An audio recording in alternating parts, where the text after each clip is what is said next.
Hello, मैं जयपाल राठौर आपका स्वागत करता हूं अपने YouTube चैनल फिजिक्स बायोलॉजी में।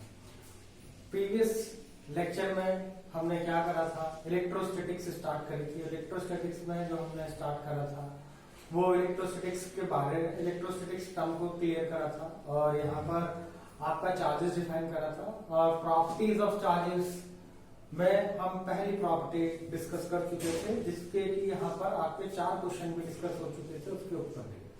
आज हम दूसरी प्रॉपर्टी करने जा रहे हैं प्रॉपर्टीज ऑफ चार्जेस में। वो दूसरी प्रॉपर्टी क्या है देखें। दूसरी प्रॉपर्टी है यहाँ पर, सही, charge is conserve. Charge is conserve. Charge is conserve का मतलब क्या है देखें यहाँ पर। अब कंजर्वेशन का मतलब तो यही हो गया कि कोई चार्ज क्रिएट नहीं होता, कोई चार्ज डिस्ट्रॉय नहीं होता, ठीक है। लेकिन यहाँ पर देखें क्या है कि कोई यदि आइसोलेटेड सिस्टम है, आइसोलेटेड सिस्टम, इसमें बाहर से कोई चार्ज अंदर ना आ सके और अंदर से कोई चार्ज बाहर ना जा सके, ऐसे सिस्टम को आइसोलेटेड सिस्टम कहा जाता है। मतलब वो सिस्टम जिसमें कोई बाहर से अंदर ना जा सके और अंदर से बाहर ना आ सके, सही है। सही, तो आइसोलेटेड सिस्टम, किसी भी आइसोलेटेड सिस्टम में, सही है, चार्ज क्या होगा आपका, कंजर्व होगा। किसी भी आइसोलेटेड सिस्टम में चार्ज कंजर्व होगा। मतलब यहाँ पर कि आपका चार्ज क्रिएट भी करा जा सकता है और डिस्ट्रॉय भी करा जा सकता है। चार्ज यहाँ पर आपका क्रिएट और डिस्ट्रॉय करा जा सकता है, लेकिन चार्ज यहाँ पर आपका क्रिएट और डिस्ट्रॉय करा जा सकता है, लेकिन नेट चार्ज यहाँ पर आपका नेट चार्ज सेम रहेगा।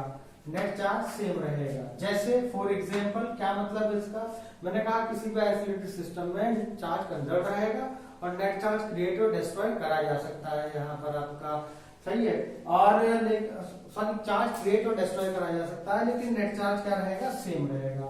जैसे इसका मतलब क्या है देखें। इसका मतलब यहाँ पर क्या है, फॉर एग्जाम्पल हम एटम एंड न्यूक्लियाई का एक एग्जाम्पल ले रहे हैं और क्या ले रहे हैं, बीटा डीके का केस ले रहे हैं। बीटा डीके के केस में होता क्या है देखें यहाँ पर आपका, ठीक है। बीटा डीके का केस ले रहे हैं। यदि किसी न्यूट्रॉन, ये यहाँ पर क्या है आपका न्यूट्रॉन, यदि किसी न्यूट्रॉन, यदि कोई न्यूट्रॉन, देखिए बीटा डीके में क्या होता है, न्यूट्रॉन यहाँ पर आपका प्रोटॉन और इलेक्ट्रॉन में क्या करता है आपका, डिसइंटीग्रेट होता है। तो देखिए यहाँ पर न्यूट्रॉन से नए चार्ज क्रिएट हो गए। एक है यहाँ पर आपका प्रोटॉन, सही है, और एक है यहाँ पर आपका इलेक्ट्रॉन। ये प्रोटॉन और ये इलेक्ट्रॉन, ये नए चार्जेस यहाँ पर क्रिएट हो गए। लेकिन आप जानते हैं न्यूट्रॉन न्यूट्रल होता है, सही है, न्यूट्रॉन न्यूट्रल होता है और ये पॉजिटिवली चार्ज होता है और ये यहाँ पर आपका नेगेटिवली चार्ज होता है। तो यहां देखा जाए नेट चार्ज क्या है, 0, और यहां देखा जाए नेट चार्ज क्या है, 0। तो हमने क्या देखा, कंजर्वेशन ऑफ चार्ज में किसी आइसोलेटेड सिस्टम में चार्ज कंजर्व तो रहता है, लेकिन इसका मतलब ये नहीं कि हम चार्ज क्रिएट और डिस्ट्रॉय नहीं कर सकते, ठीक है। चार्ज क्रिएट भी कर सकते हैं और डिस्ट्रॉय भी कर सकते हैं, लेकिन जो नेट चार्ज रहेगा वो हमेशा क्या रहेगा, यहाँ पर आपका कंजर्व रहेगा। नेट चार्ज हमेशा यहाँ पर आपका क्या रहेगा, कंजर्व रहेगा। तो ये कंजर्वेशन ऑफ चार्ज था, यहाँ पर ये कंजर्वेशन ऑफ चार्ज था। तीसरी प्रॉपर्टी, और आगे देखते हैं यहाँ पर तीसरी प्रॉपर्टी क्या है। उस तीसरी प्रॉपर्टी कि यहाँ पर चार्ज ट्रांसफरेबल होता है। मतलब क्या है कि चार्ज को हम ट्रांसफर कर सकते हैं। कैसे कर सकते हैं उसको देखें जरा। चार्ज हमारा क्या है यहाँ पर, ट्रांसफरेबल, ठीक है। Charge is transferable, charge is transferable. देखें, चार्ज इज ट्रांसफरेबल। चार्ज यहाँ पर क्या होगा आपका, ट्रांसफरेबल होगा। देखें जरा ध्यान से, चार्ज ट्रांसफरेबल होगा। देखो चार्ज इज ट्रांसफरेबल, इसमें क्या करेंगे हम, कोई भी 2 ऑब्जेक्ट लेंगे, ऑब्जेक्ट ए और ऑब्जेक्ट बी, सही है। हो सकता है कंडक्टर और इंसुलेटर हो। हम क्या करेंगे, इन दोनों को रब करेंगे। रब करेंगे तो रब करने में क्या होगा, इन दोनों के बीच में फ्रिक्शन होगा। फ्रिक्शन होगा तो उस फ्रिक्शन से क्या होगी, एनर्जी जनरेट होगी, सही है। उस एनर्जी को गेन करके इन दोनों में से कोई भी एक ऑब्जेक्ट, दोनों में से ए और बी में से हो सकता है ए और हो सकता है बी, सही है, क्या करेगा, इलेक्ट्रॉन लूज करेगा, चार्ज लूज करेगा। मतलब चार्ज को अपने पास से निकालकर दूसरे को दे देगा। तो इसको क्या बोला जाएगा कि यहाँ पर आपका चार्ज क्या है, ट्रांसफरेबल है। लेकिन ध्यान देने वाली बात यहाँ पर यह आई कि ए ही नहीं, इलेक्ट्रॉन एक ही क्यों लूज करेगा, और कौन यहाँ पर आपका क्या करेगा, लूज करेगा यहाँ पर, ठीक है। तो यहाँ पर कौन आपका इलेक्ट्रॉन लूज करेगा, इस बात पर ध्यान दें, ठीक है। जिस ऑब्जेक्ट में इलेक्ट्रॉन, यहाँ पर आपके पहली कंडीशन है, जिस ऑब्जेक्ट में इलेक्ट्रॉन टाइटली बाउंड, जिस ऑब्जेक्ट में इलेक्ट्रॉन लूजली बाउंड होंगे, ठीक है। जिस इलेक्ट्रॉन में यहाँ पर आपका इलेक्ट्रॉन जिस सब्सटेंस में इलेक्ट्रॉन लूजली बाउंड होंगे, सही है, वो पहले लूज करेगा। वो ऑब्जेक्ट जिसमें चार्ज लूजली बाउंड होगा वो पहले इलेक्ट्रॉन लूज करेगा, has compare to that of उसमें जिसमें क्या होगा, टाइटली बाउंड होंगे, टाइटली बाउंड होंगे। यानी इसका मतलब है ए ने यदि इलेक्ट्रॉन लूज करे हैं तो इसमें क्या है, ये टाइटली लूजली बाउंड है इलेक्ट्रॉन्स, और इसमें टाइटली बाउंड है। या फिर आप ये भी कह सकते हो, एक टर्म यहाँ पर डिफाइन करी गई है कि वो ऑब्जेक्ट पहले इलेक्ट्रॉन लूज करता है जिसका वर्क फंक्शन, तो ये जिसका वर्क फंक्शन क्या होता है यहाँ पर आपका दूसरे से कम होता है। यानी लोअर, जिसका वर्क फंक्शन कम होगा वो पहले इलेक्ट्रॉन रिजेक्ट करेगा, जिसका वर्क फंक्शन ज्यादा होगा वो बाद में, सही है, वो बाद में इलेक्ट्रॉन रिलीज करेगा। तो देखें जैसे मतलब क्या है, वर्क फंक्शन क्या होता है। मान लो मैं कहता हूं, अभी वर्क फंक्शन में डिफाइन नहीं कर रहा, अभी डिफाइन करता हूं कि इसकी 10 जूल एनर्जी है और इसकी 20 जूल एनर्जी है इसके, सही। इसको 10 जूल एनर्जी चाहिए अपने अंदर से इलेक्ट्रॉन निकालने के लिए, इसको कितने जूल एनर्जी चाहिए अपने अंदर से निकालने के लिए, यहाँ पर इसको चाहिए 20 जूल। मैंने यहाँ पर दोनों तरफ करा, फ्रिक्शन हुआ, फ्रिक्शन होने से क्या हुआ, यहाँ पर मान लो दोनों में 15 जूल एनर्जी क्रिएट हुई, 15 जूल एनर्जी क्रिएट हुई। अब इसे कितनी एनर्जी चाहिए थी, 10 जूल। तो 15 जूल लेकर के क्या करेगा, इलेक्ट्रॉन्स को बाहर निकाल देगा, इजेक्ट कर देगा, ठीक है। लेकिन ये क्या करेगा, 15 जूल पे इलेक्ट्रॉन्स को इजेक्ट नहीं करेगा, सही है। तो आपने क्या देखा कि जिसका, सही है, ये क्या था, मैंने 10 जूल क्या कंसीडर करा था, ये वर्क फंक्शन, जिसका वर्क फंक्शन कम था उसने इलेक्ट्रॉन लूज कर दिया, जिसका वर्क फंक्शन ज्यादा है उसने इलेक्ट्रॉन लूज नहीं करा।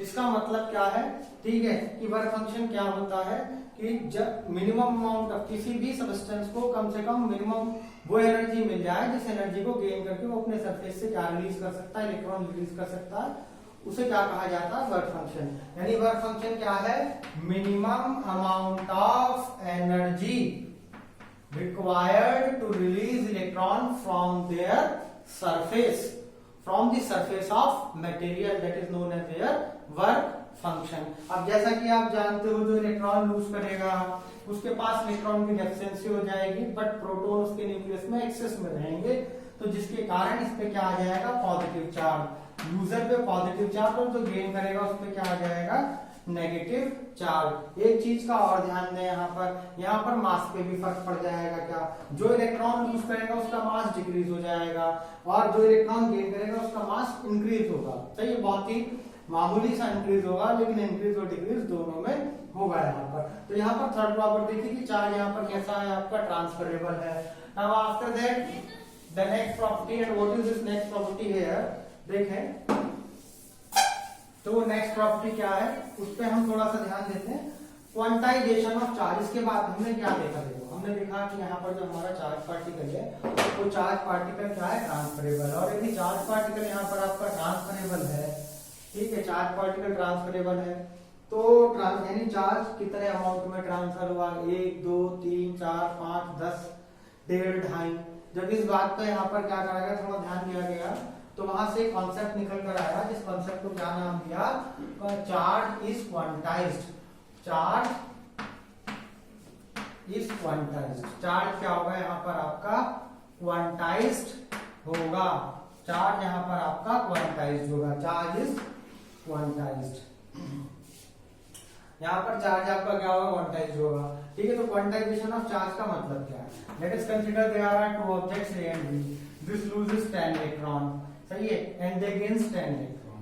यहाँ देखा क्या गया कि ये बॉडी बार बार यदि हम इसको रख करें तो बार बार जो कभी 10 इलेक्ट्रॉन लूज कर रही है, कभी 15 इलेक्ट्रॉन लूज कर रही है, कभी 20 इलेक्ट्रॉन लूज कर रही है, ठीक है। लेकिन कभी भी ऐसे लूज नहीं कर रही 11.5 इलेक्ट्रॉन, 12.5 इलेक्ट्रॉन या 12.75 इलेक्ट्रॉन, ऐसा लूज नहीं कर रही है, सही है। तो यहाँ से फिर कॉन्सेप्ट निकल कर क्या आया कि जो चार्ज का ट्रांसफर होगा वो किसकी फॉर्म में होगा, इंटीग्रल मल्टीपल ऑफ इलेक्ट्रॉन की फॉर्म में। अब ये इंटीग्रल मल्टीपल ऑफ इलेक्ट्रॉन की फॉर्म ही क्यों लिया गया, क्योंकि स्मॉलेस्ट यूनिट क्या है यहाँ पर आपकी, जो स्मॉलेस्ट यूनिट है, बेसिक यूनिट है या एलिमेंट्री यूनिट है चार्ज की, वो क्या है, ई। यानी यहाँ कंसिडर क्या करा गया है, charge of electron is the smallest unit consider करी गई है, स्मॉलेस्ट यूनिट कंसिडर करी गई है। मतलब ये 10 इलेक्ट्रॉन यूज कर रहा है तो क्या करेगा, ये 10 इलेक्ट्रॉन गेन करेगा, और जब ये 10 इलेक्ट्रॉन गेन करेगा तो यहाँ पर क्या आ जाएगा, देखें तो इसने टोटल चार्ज कितना गेन करा, 10 ई। टोटल चार्ज गेन कितना आ जाएगा, total charge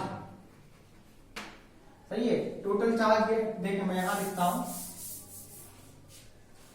total charge gain कितना आ जाएगा, टोटल चार्ज यहां देखिए कितना आ जाएगा, 10 E, ये 10 क्या है यहाँ पर नंबर और E क्या है चार्ज इलेक्ट्रॉन, ठीक है। और टोटल चार्ज को क्या लिया गया है Q। अब ये Q यदि इसके लिए पूछा जाए कि कितना चार्ज ट्रांसफर हुआ तो टोटल चार्ज ट्रांसफर कहलाएगा। इसके लिए पूछा जाए B वाले ऑब्जेक्ट के लिए तो इसके लिए क्या कहलाएगा यहाँ पर, इसके लिए यहाँ पर ये कहलाएगा टोटल चार्ज गेन, सही है। तो Q यहाँ पर क्या है, टोटल चार्ज ट्रांसफर और टोटल चार्ज गेन। N क्या है, total charge, total number of electron transfer और गेन। E क्या है, चार्ज ऑन इलेक्ट्रॉन। तो ये बेसिक आप जानते हो, क्लास 10 में भी इसके बारे में हमने पढ़ा हुआ है, ठीक है। अब इस पे एक क्वेश्चन है, बेसिक क्वेश्चन, जिससे थोड़ा सा कूलम के बारे में आइडिया मिलता है कि कूलम एक छोटी यूनिट है चार्ज की या क्या है। देखिए क्वेश्चन क्या है यहाँ पर, क्वेश्चन है how many electron constitutes 1 coulomb of charge, 1 coulomb of charge. How many electron constitutes 1 coulomb of charge here? Listen, तो देखें यहाँ पर how many electron constitutes 1 coulomb of charge. What is 1 coulomb है यार, ठीक है। What is 1 coulomb देखें, 1 coulomb क्या है यहाँ पर आपका, ये है टोटल अमाउंट, ठीक है। ये है Q 1 coulomb। तो देखा जाए Q कितना दे रखा है यहाँ पर 1 coulomb। आपको चाहिए क्या, वो जानते हो, सही है। N आपको यहाँ पर चाहिए और E, सही है, आपको हमेशा पता होगा 10 की पावर माइनस 19 कूलम। तो Q इक्वल टू कितना आ जाएगा, Ne, ये 1.6 इंटू 10 की पावर माइनस 19 कूलम। ये 1.6, ये 10 की पावर माइनस 19 कूलम, ठीक है। इसको ऊपर ले जाए, ये 10, ये 16 और ये 10 की पावर 19 और ये n ऊपर ले जाए, एक जीरो इधर से ले जाए 100 और ये 16 और ये 10 की पावर 18 और ये डिवाइड करके आ जाएगा 6.25 इंटू 10 की power 18।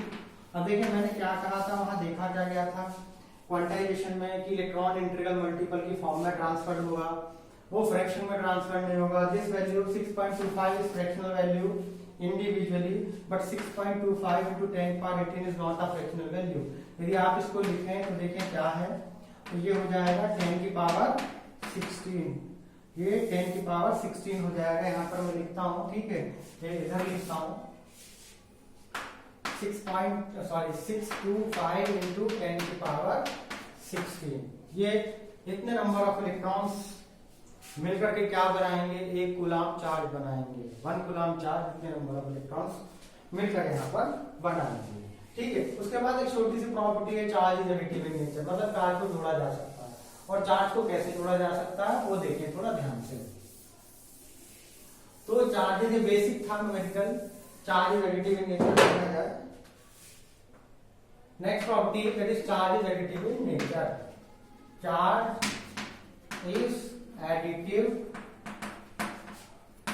In nature, charge is additive in nature. देखें charge is additive in nature का मतलब क्या है, charge is additive in nature, सही। Charge is additive in nature मतलब चार्ज को जोड़ा जा सकता है। लेट अस कंसीडर, और कैसे जोड़ा जा सकता है, वो जो मेथड है उस मेथड को बोला जाता है that is method of algebra, सही है, मेथड ऑफ अलजेब्रा, सही है। इसको कैसे ऐड करा जा सकता है, दैट इज अलजेब्रिकली, अलजेब्रिकली, ठीक है। इसको जैसे मतलब क्या है, माइनस का 5 coulomb, 6 coulomb, 8 coulomb, 10 coulomb, minus 20 coulomb, ये, ठीक है। तो यहाँ पर देखें चार्ज कितना है, अब नेट चार्ज कितना हो जाएगा, क्यू नेट, क्यू नेट यहाँ पर हो जाएगा माइनस के 5 प्लस के 6 प्लस के 8 कूलम कूलम कूलम, और ये 10 कूलम और ये माइनस के 20 कूलम, ठीक है। तो देखें यहाँ पर कितना हो जाएगा, माइनस का 10, माइनस का 2 प्लस का 4 और ये माइनस का 1 कूलम, ये क्यू नेट आ गया यहाँ पर आपका, ये क्यू नेट आ गया। ये बताता है charge is additive in nature. एक प्रॉपर्टी और है यहाँ पर, उसको देख लेते हैं। ठीक है, एक प्रॉपर्टी और देखें जरा ध्यान से कि चार्ज क्या है यहाँ पर आपका। तो एल्जेब्रिकली सिंपल ऐड कर सकते हैं। क्यों सिंपल? क्योंकि चार्ज एक स्केलर क्वांटिटी है, वेक्टर तो है नहीं जो हमें वेक्टर एडिशन यूज करना पड़ेगा यहाँ पर। ठीक है, तो चार्ज इज, और क्या है, तो किसी भी ऑब्जेक्ट को चार्ज दिया जाता है। तो कंडक्टर्स के लिए क्या देखा गया? Charge resides on the surface of the conductor. मतलब कंडक्टर्स के लिए तो चार्ज कहां रहता है? Charge resides on the surface of the conductor, surface of the conductor, surface of the conductor. अब देखिए सरफेस ऑफ द कंडक्टर, जब हम चार्ज देते हैं और वो कंडक्टर के सरफेस पे जाता है तो वहां क्या होता है? चार्ज क्या करता है? सही है, charge try to move far away on the surface of the conductor. How? Due to the repulsion. Repulsion के कारण वो दूर दूर जाने की, फैलने की कोशिश करता है सरफेस पे। किसके? सिर्फ कंडक्टर्स के। लेकिन यदि दूसरी तरफ यदि हम चार्ज किसको देते हैं? इंसुलेटर को, तो रहेगा तो इसके भी सरफेस पे ही।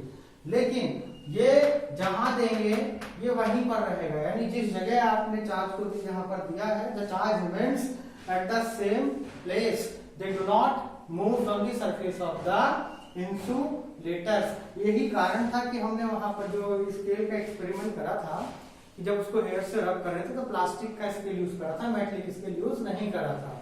कारण क्या था कि हम मेटलिक स्केल यूज कर लेते तो क्या होता? सही है, चार्ज हमारा मेटलिक स्केल यानी जो कंडक्टर है, मेटलिक स्केल जो कि कंडक्टर है, वो क्या कर देगा? चार्ज यहाँ पर आपका लूज कर देगा, लीक कर देगा। सही है, और जिसके कारण वो पेपर्स को अट्रैक्ट नहीं कर पाएगा। ये जो फिनोमेना है, इस फिनोमेना को इंडक्शन बोला जाता है। तो आज की ये शॉर्ट वीडियो थी प्रॉपर्टीज ऑफ चार्जेस को लेकर के। 5 प्रॉपर्टी डिस्कस कर चुके हैं, 2 इंपॉर्टेंट प्रॉपर्टीज और होती हैं। वो 2 इंपॉर्टेंट प्रॉपर्टीज कौन कौन सी हैं जरा उस पर ध्यान दें। एक कंडक्शन और इंडक्शन, जिसको हम अपकमिंग वीडियो में करेंगे। सही है, यदि आपको हमारी वीडियो पसंद आई हो तो प्लीज लाइक, शेयर और हमारे चैनल को सब्सक्राइब करना ना भूलें। ठीक है, थैंक यू।